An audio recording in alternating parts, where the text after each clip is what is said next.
When Donald Trump announced recently that he believed he was about to be arrested imminently, that was more than 2 weeks ago, he told his supporters that they should respond by protesting. He said, quote, "Protest, take our nation back. They are killing our nation. We must save America. Protest, protest, protest."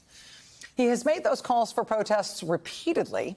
About a week ago, he issued this dark warning. He said, quote, "Potential death and destruction would occur if he was indicted." He said it would be, quote, "catastrophic for our country." He said, quote, "Our country is being destroyed as they tell us to be peaceful."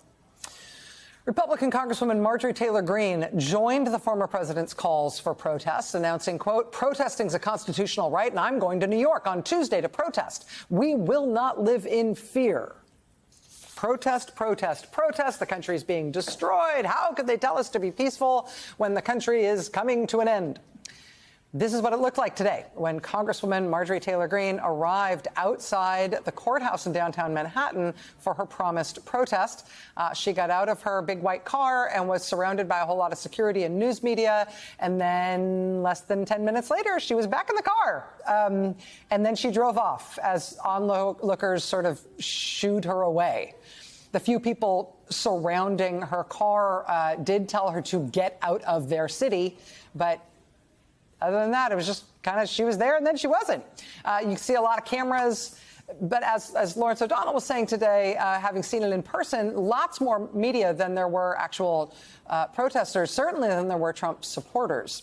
This was the wide view outside the courthouse this morning. The crowd that was there numbered in the hundreds, including tons of journalists and tourists, according to New York's NBC station. Citing early police estimates, they report that the pro-Trump crowd outnumbered the anti-Trump crowd a little bit.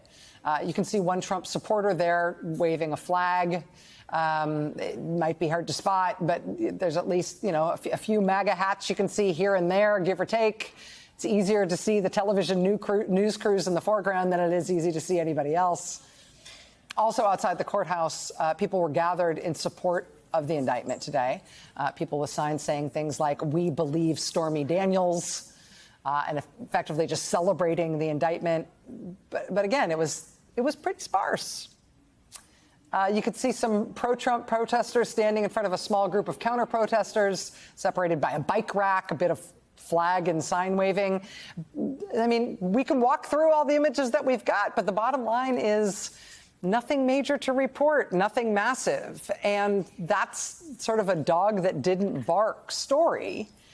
But it becomes an important dog that didn't bark story when you consider that Trump was ordering his supporters that they better bark, that they better respond, and they just didn't. Our friend Alex Wagner joins us now here as part of this special coverage. Alex, I have to ask your impression of that part of this story. I mean, I don't know that anybody had like a down and dirty true prediction as to what would happen, but not much of anything happened. Yeah, death and destruction or just really bad traffic. Yeah. I was struck by the sort of poetic irony of Trump, who is such a creature of New York City, being arrested, setting in motion the sort of wheels of history in New York City. And that New York City is the place where he's calling his people to amass, to show this force. And nothing happens. And for someone who has staked so much of his reputation on his ability to sort of be a master of the universe of this town, not even, in some ways, more than Washington, D.C., this is the place that created Trump. And for him to come back to effectively his hometown for this moment, to demand that his people show up, and for it to be such a withering non-response, I wonder, on this day of days, I'm sure there were a lot of things running through his head. But, watching the car go down the highway, going down to Lower Manhattan, he knows this place like probably no other place in his life. To be so resoundingly rejected by the Big Apple has to pierce Trump's psyche in a way that maybe other things don't necessarily. Reverend Sharpton talked about this.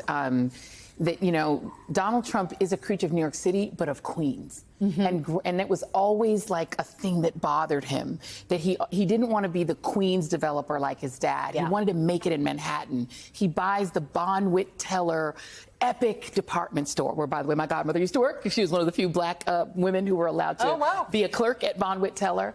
He rips down the beautiful artistic frescoes of Bonwit Teller, and the art community went crazy. They said this man is a heathen. He rips down this gorgeous artwork. He reconstructs it into this monstrosity. The architectural community said Trump Tower was a monstrosity. So he always felt this sense of rejection. That to your point, all he ever wanted was to make it in Manhattan. All he ever wanted was to have the New York Times write about him, be on the cover of Newsweek. These were his things. These were the talismans of his life. 100%. And so there is a special indignity and I think a special humiliation to having to walk into that courthouse where the Central Park Five had to walk through. And while he's saying, kill him, put him to death, he has to walk in that same building with a black DA that he showers with disrespect.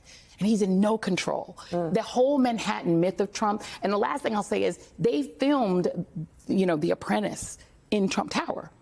But when I wrote my Trump book, one of the sort of facts that I found really fascinating was they took a conference room and they had to reno it. Because Trump Tower was still 80s old. It wasn't new, it wasn't fresh, it wasn't sparkly. It was all a lie. Everything about The Apprentice and him has always been a lie.